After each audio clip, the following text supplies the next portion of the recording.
듣기만 해도 산업과 기업이 저절로 이해된다. 최고의 애널리스트와 제야의 고수들에게 직접 듣는 투자 세미나 와이즈 클럽. 고정 댓글을 타고 오세요. 진짜 궁금한 게 내륙 국가들 있잖아요. 대표적으로 독일도 내륙 국가인데 옛날에 뭐 이제 남의 나라 쳐들어가려고 막 했던 거긴 한데 내륙 국가가 굳이 잠수함을 또 살 필요가 있을까요? 그런데 이제 역사를 쭉 이제 더듬어 보면은 예. 우리가 이제 역사를 아는 거는 이제 이 벤치마킹 하고 있잖아요. 좋은 거는 따라서 하고 네. 나쁜 건 피하기 위한 그런 방편인데 예. 전쟁을 옛날 뭐 독일, 소련 전쟁하고 뭐 다 내륙에서 전쟁했잖아요. 예. 지금도 뭐 이스라엘 하마스, 이스라엘 헤즈볼라 계속 전쟁하잖아요. 그렇죠. 그런데 결국에는 해상을 통해서 모든 물동량이 온다고.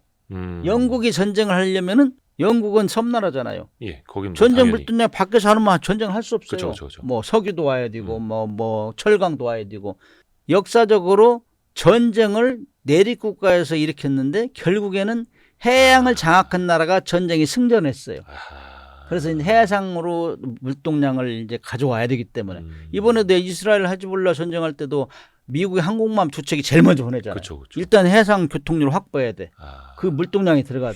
항공기로 다 나눌 수 없잖아요. 그런 것 때문에 바다에서의 이 운송은 무시할 수 없어요. 우리도 사실 우리 뭐 삼면이 바다잖아요. 우리도 그쵸, 어떻게 보면 우리는. 섬나라예요, 섬나. 예, 그렇죠. 이러기 때문에 우리 99.7%가 외부에서 들어오잖아요. 예. 우리 항공기로 이 실현은 거의 없다고. 그렇기 때문에 해양을 막으면은 이 마비가 된단 말이죠. 우리는 석유도 한 방도 안 나는데 석유 뭐 들어오는 해상 수송로를 막아버리면 우리는 금방 쫄딱 망해 전쟁할 수 없어요. 그렇기 때문에 북한이 좀 꼼짝 못하잖아. 북한 뭐 석유 국제제로 막아버리고 훈련도 못해요. 북한은. 그래서 해상, 해군력이 또 중요할 수밖에 그렇죠. 없는 거고. 그 아까 잠깐 그 폭로에 얘기해 주셔가지고 그 아까 처음에 좀 여쭤봤어야 되는데 왜 영화 보면 드럼통 같은 걸로 폭로에 떨어뜨리고 물속에 뻥 터지고 막 이렇게 하잖아요. 그게 실질적으로 잠수함을 터뜨려 버릴 수 있는 위력이고.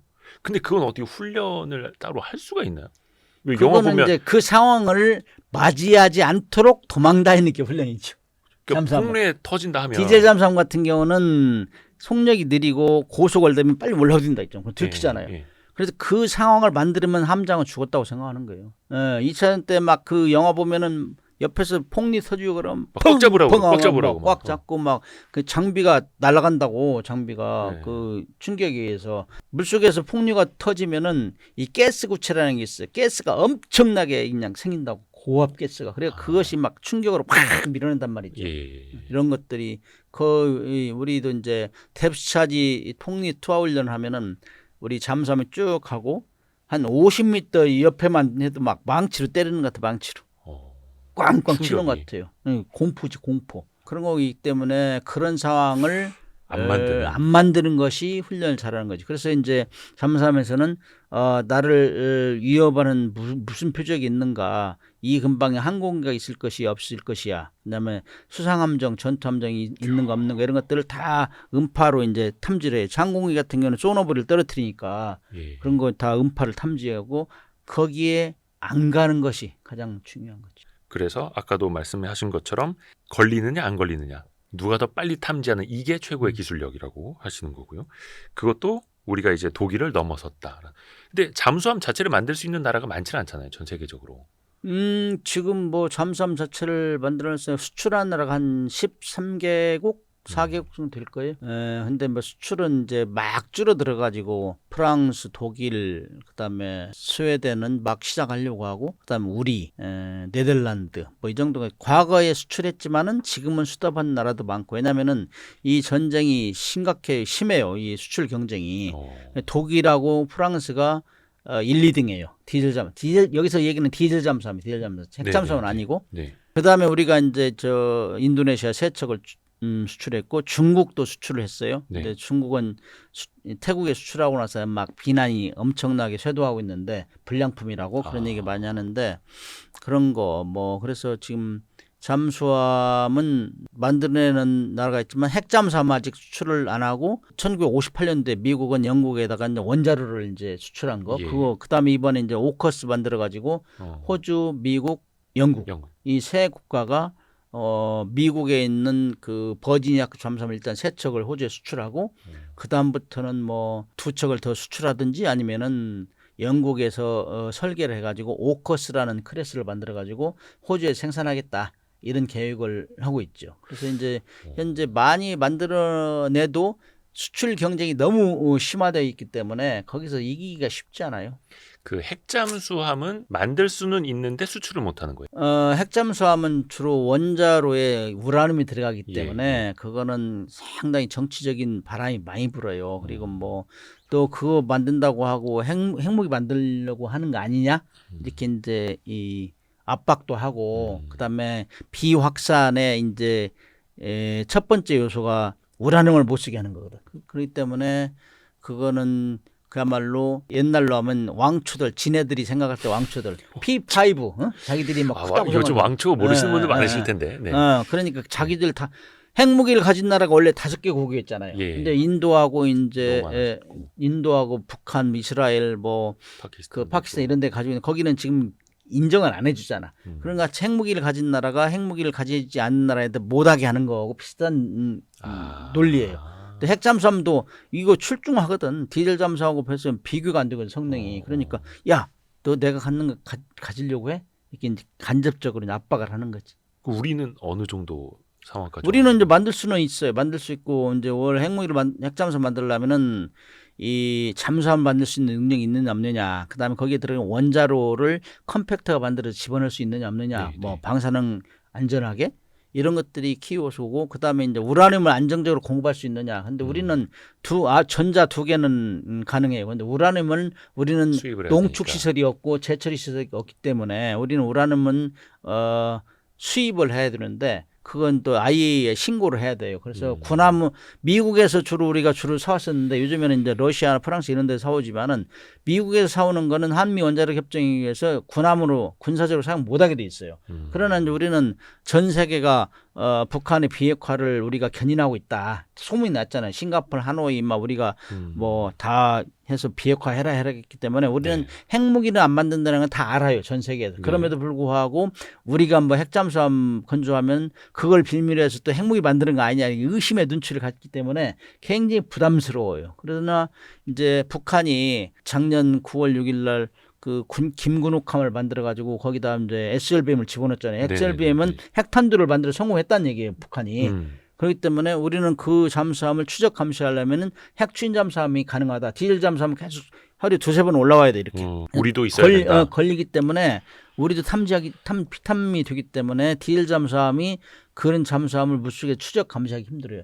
물속에서 타 잠수함을 추적 감시하려면은 핵 잠수함의 성능이 필요해요. 그거는 쉬지 않고 계속 고속으로 내고 들키면 도망가고 이런 걸 해야 되기 때문에 그래서 이제 우리가 핵잠수함 만들어야 된다는 논리가 이제 많이 부상되고 있죠. 그래서 이제 미국하고 협력도 해야 되고, 그래서 이제 미국이 북한의 위협을 굉장히 부담스럽게 생각할 때는 우리하고도 협력하지 않을까. 왜냐하면은 호주를 이제 키워서 중국을 견제하겠다는 게 그 미국의 전략이거든요. 그런데 미국의 그 제일 전략의 가장 중요한 무기체계로 여기는 게 지금 뭐 핵잠수함이란 말이에요. 네. 그걸 이제 지원하겠다고 했으니까 우리 한국에서도 여론이 별 안 좋은 게 미국 우리한테는 70년 동맹이라고 혈맹이라고 하면서 지금 북한이 그렇게 핵무장 했는데 우리한테 너희들이 계속 영원히 도와줄 것도 아니면서 왜 우리가 자주국방 못하게 하느냐. 이런 논리가 이제 많이 이제 비춰지기 때문에 미국에서도 상당히 긍정적으로 생각하는 사람이 많아요.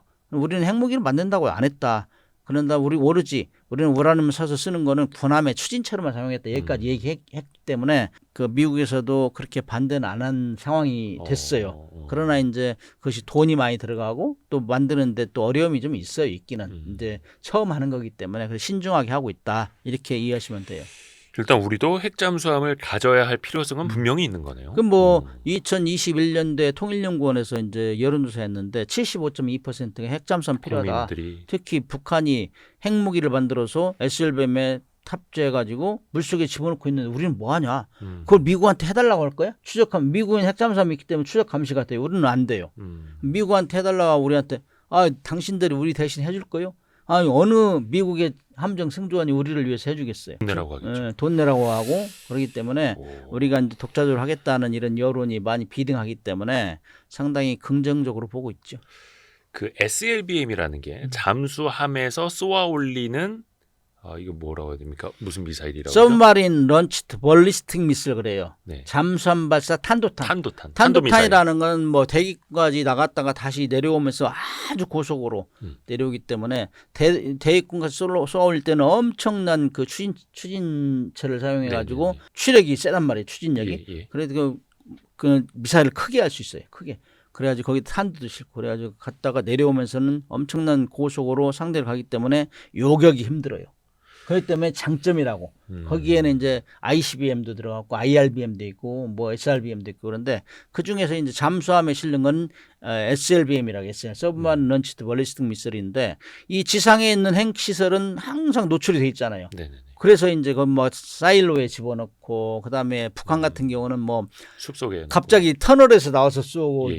논밭에서 쏘고 저수지에 쏘고 그러잖아요. 이것들은 자기들이 이 공격을 받지 않기 위해 아무리 그래도 그들이 무슨 훈련을 하면 우리가 다 이렇게 그 스파팅을 하거든. 우리가 이제 그 계산을 하고 우리가 표적으로 이제 설정을 한단 말이에요. 예. 그렇기 때문에 항상 불안해. 그래서 지상에 있는 핵무기가 시설이 초전에 공격받는 거에 대비해서 그걸 물속으로. 안전하게 집어넣는 게 SLBM 잠수함이에요. 물속에서는 어디 있는지 모르잖아요. 네네네. 그렇기 때문에 그거를 서두르는 이유가 그거예요. 미국의 한미연합전력이 가장 먼저 공격하는 건 북한의 핵시설일 것이다. 자기들이 판단하고 있기 때문에 특히 전쟁이 일어나면 우리가 막 미국의 항모전단 4개가 와요. 4개가. 그래가지고 초기에 집중적으로 지휘부로부터 시작해 핵시설 폭격한다고. 이런 거에 대비해서 숨겨놓는다고. 그래서 이제 그거를 물속에 집어넣는 게 SLBM이기 때문에 우리는 위협이 크죠. SLBM에다가 택탄두를 실어가지고 걔들이 은밀하게 출항해서 쥐도새도 모르게 뭐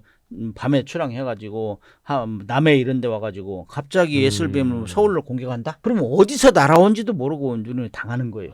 이건 중국에서 쐈는지 뭐 미국에서 쐈는지 뭐 러시아에서 쐈는지 모르는 거예요. 러시아 애들이 동해에서 쐈는지 중국에서 서해에서 쐈는지 모르는 거예요. 그렇기 때문에 위협적이죠.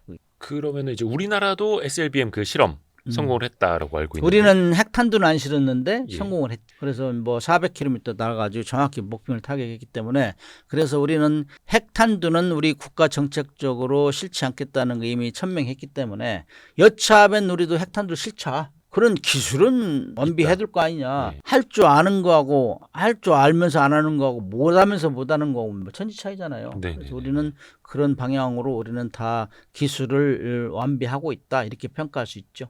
근데 거기에 핵탄두가 있느냐 없느냐 그 차이일 뿐. 그렇죠. 북한에서 우리 놀랬잖아요. 뭐 팔 수 없는 찐빵이다 그렇게 놀랬잖아요. 니네는 뭐 핵탄두 핵탄두도 없지 없으면서 뭔 SLBM을 쏘냐. 그건 약간 좀 우리가 마음이 아픈 부분이기도 하고.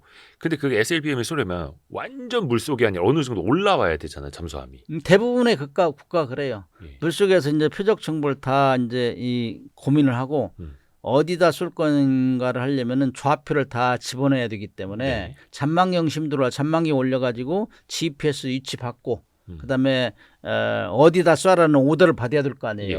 예. 그렇기 때문에 그 잔망기 심도 와서 입력시키고 그다음에 쏘면 잘 나가는지 확인해야 될 거 아니에요. 네네네. 네? 뭐 나가는지 안 나가는지 물속에서 완전 쓰면 그렇기 때문에 그 잔망기 심도에 통상 쏘죠. 그래서 뭐 큰 잠수함은 20m 수심, 뭐 작은 디젤 잠수함 같은 경우는 15m, 15m 내지 20m 정도 잔망경으로 보면서 쏴요. 그 정도로만 올라와 있으면 되는. 그것도 이제 수중에서 쏘는 거네요. 그렇죠. 물속에서. 네, 그건 수중이죠. 선체는 물 아래 있으니까. 오호. 그거는 SLBM을 싣는 잠수함이 특별하게 또 따로 있는 거겠죠. 설계부터 아예 따로. 원래 SLBM은 미국이나 러시아나 중국이나는 여러 발 있어요. 그 선체 중앙에다가 수직 발사관 해가지고 미국 같은 경우는 24발 오하이오 잠수함은 러시아 같은 경우는 20발. 그런 잠수함 데는 한 대에? 네, 잠수함 한 척에. 오. 미국의 오하이급 잠수함 한 척이면 거기는 핵무기를 싣고 다니는 거예요. 24발 싣고 다니는데 그거 한 척이면은 히로시마 나가사키에 투하됐던 원자력에 1600발의 효과가 있다. 그래 그 배 한 척만 뜨면은 막 초긴장하는 거죠. 와. 그래서 일단 미국의 트라이던트 그 SLBM 같은 경우는 한 발의 무게가 58톤 그래요. 그렇기 때문에 배를 키워야 돼. 뭐 19,000톤 이렇게 된단 말이에요. 그렇게 해서 대부분의 국가가 SLBM을 실을 국가는 핵잠수함. 핵잠수함은 이제 전력이 무한 생산되니까 배를 키울 수 있잖아요. 그렇기 때문에 네. 거기다 SLBM 실는다고. 디젤 잠수함에서 SLBM 실는다 우리가 첫 번째예요. 북한은 2016년도에 딱 한 발만 시험 발사용으로 만든 게 그게 영웅함, 파리사 영웅함이라고. 예. 근데 우리는 한 발만 실는 게 아니라 우리는 3,000급 도산 한창 6발을 지금 장착했어요. 근데 거기 핵탄두만 안 실었죠. 그렇기 때문에 우리도 디젤 잠수함에서 SLBM 쏘는 좀 기형적인 현상이죠. 근데 북한도 SLBM을 핵잠수함 만들어서 하려고 지금 계획을 했었어요. 근데 이제 국제 제재나 뭐 코로나 수해 이런 것 때문에 뭐 완전히 막혀 있으니까 진도가 안 나가니까 기존에 있던 디젤 잠수함을 개조해서 거기다 SLBM 집어넣어. 그렇게 지시를 한 거예요, 김정은이가. 그래서 지금 디젤 잠수함에다가 10발을 SLBM을 10발을 실는 걸로 해가지고 한 게 김구름함이에요. 근데 북한도 그 핵잠수함 원자력 발전으로 가는 잠수함을 뭐 만든 거예요? 어떻게 된 거예요? 북한은 일찍이부터 우리보다 잠수함도 30년 먼저 만들었어요. 예. 그다음에 뭐 핵무기는 우리보다 훨씬 우리는 핵무기 만들지 않았는데 소형화 다종화를 했다고 이미 2017년도에 핵 무력 완성을 선언하면서 핵무기 소형화 다종화를 완성했다. 그 소형화된 목표가 이제 SLBM에 잠수함에 실겠다는 얘기예요. 그렇게 해가지고 지금 다 그런 진도 나갔는데 조금 전에 얘기했지만 SLBM은 핵잠수함이 실어야 제격인데 핵잠수함 만들어내는 거 너무 힘들거든. 돈도 많이 들고 그다음에 뭐 기술적으로도 한계가 있고 그러니까 뭐 핵 미사일은 만들었어도 핵 추진은 없는. 그렇지. 핵추진 잠수함이 없으니까 네. 이제 징검다리로 디젤 잠수함 일단 집어넣어. SLBM 뭐 핵탄두를 실어서 이렇게 하고 있는 상황이에요. 그래서 이제 보니까 2010년도부터 걔들이 첩보를 흘렸다고. 핵잠수함 만드는 사람들은 동상을 세워주겠다 막 이렇게 했다고. 근데 그거를 2021년도에 1월 8일 날 공식적으로 김정은이 발표를 했어요. 우리도 핵잠수함 설계 검토가 끝나서 최종 심사 단계에 있다. 그렇게 하고 나서 10월 달쯤 되니까 뭐 첩보로 핵잠수함 설계 검토에 있는 사람 다 징계 매겠다 뭐 이런 얘기가 있다. 그러니까 뭔가 잘못되는 거예요. 그러니까 진도가 아직 안 나가요. 그래서 핵잠수함 만들고자 하나 여의치 않으니까 그거를 이제 디젤 잠수함에 이제 과도기적으로 일단 SLBM을 집어넣어라. 그렇게 하면서 작년에 2번의 러시아하고 회의를 했잖아요. 네. 정상회담 했잖아요. 어허. 그렇게 하면서 이제 뭐 지금은 뭐 러시아의 파병까지 하면서 그런 기술 이런 것들을 러시아로부터 받으려고. 협조하지 않을 건가 이렇게 예상을 하고 있어요. 인도 같은 경우는 핵잠수함 만들려고 잘 기술력이 떨어지니까 러시아에 요청을 했었어요. 인도도. 네네네. 근데 너무 오래 걸려가지고 러시아에 빌려왔다고 임대로 2번이나 핵잠수함 빌려가지고 운용하면서 거기서 운용 노하우를 가지고 하면서 인도 같은 경우는 32년 걸렸어요. 잠수함 만들어내는데 핵잠수함 만드는데 또 그래서 그렇게 했는데 북한도 우리 뭐 파병을 10,000명 이상 해줬는데 우리도 핵잠수함 좀 빌려주시오 이렇게 할 수도 있고 네네. 아니면 자기들의 부족한 원자로 분야는 이 분야를 빨리 와서 기술적으로 지원해달라 이렇게 하면 배가 또 빨리 나올 수 있죠. 약간 냉정하게 봤을 때, 그러니까 예전에도 뉴스를 보면은 북한의 잠수함이 너무 조악하다, 기술력이 떨어지고 뭐 옛날 거를 억지로 수리해놓고 뭐 이어 붙여서 되게 뭐는 괴상한 모양인데 막 이런 평가들도 나왔는데. 근데 원래 이제 무기를 만들려면 돈이 있어야 되잖아요. 예. 돈이 많이 있어야 되고 그다음에 IT 기술도 좀 선진화돼 있고 이래야 이제 좋은 무기가 나오는데 북한은 우리보다 30년 먼저 잠수함 시작했지만은 그 기술적인 베이스가 러시아 거라고 러시아하고 중국 거. 네. 그 때문에 오래된 패턴이에요. 디자인이 오래된 거기 때문에 좀 거기에 들어가는 그 장비가 또 선진화돼 있어야 되는데 장비가 구닥다리예요. 그렇기 때문에 그런 얘기 나오는 거고 특히 잠수함 같은 경우는 소음이 많이 안 나야 되는데 옛날 장비 뭐 설치하고 뭐 그러면 소리가 많이 난단 말이죠. 우리 뭐 휴대폰 비교할 때 냉장고냐 뭐 이런 얘기 하는 듯이 네네네네. 그런 스타일이라고 그래서 우리가 높이 평가는 안 하지. 그럼에도 불구하고 잠수함이라는 거는 일단 물속에 들어가면 음파로 잘 안 잡혀요. 옆에 막 잠수함이 가는데 옆에 큰 상선이 하나 지나가면 잠수함 소음이 싹 없어져 버린다고. 그러니까 잠수함 있는지 없는지도 몰라요. 어선만 지나가도 몰라요. 그렇기 때문에 일단 잠수함은 게릴라 세력이라 그래요. 일단 물속에 들어가면 어디서 툭툭 튀어나올지 모르는 거예요. 그러니까 항상 위협해요. 잠수함 성능이 좀 떨어져도 그건 과히 위협적이다. 일단 추락만 하면 아. 그런 면에서 우리가 간과할 수 없죠. 그래서 이제 북한이 돈도 없고 뭐 우리한테 한미 연합 전력한테 대등하게 할 수 없으니까 그래서 비대칭 전력으로 만드는 게 핵 미사일 잠수함인데 다 성공한 케이스로 봐야죠. 그러니까 뭔가 신용은 다 하고 있는데 완벽하지는 않고 최첨단도 아니고 그래서 비대칭 전력으로 뭐든지 핵 따라서 하려고 하는 거고.